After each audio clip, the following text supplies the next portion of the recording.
ఓం నమో వెంకటేశాయ. తిరుమలకి వెళ్తే కొంతమంది స్వామివారి దర్శనం చేసుకుని తిరిగి వచ్చేస్తారు. కానీ ఆ పవిత్ర కొండపై ఉన్న ఒక అద్భుతమైన శాంతిమయ స్థలం గురించి మీకు తెలుసా? ఈ జలానికి అంత పవిత్రత ఎలా వచ్చింది?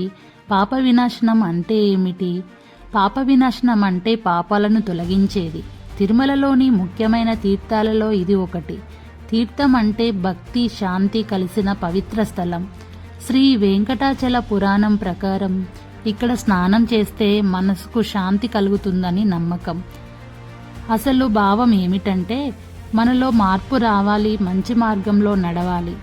అక్కడి అనుభూతి చూస్తే పచ్చని ప్రకృతితో కూడిన నిశ్శబ్ద వాతావరణం ఇవన్నీ మనసును వెంటనే ప్రశాంతంగా చేస్తాయి.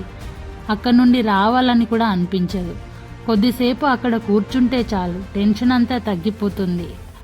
ఇక్కడ ప్రత్యేకత విషయానికి వస్తే ఇక్కడ గంగాదేవి అమ్మవారు మరియు ఆంజనేయ స్వామివారు కొలువై ఉన్నారు. గంగాదేవి పవిత్రకు, హనుమంతుడు భక్తి శక్తికి ప్రతీక.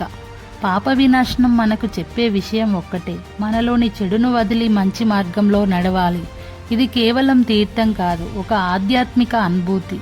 తిరుమల వెళ్తే తప్పకుండా చూడండి. ఓం నమో వెంకటేశాయ. గోవింద గోవింద.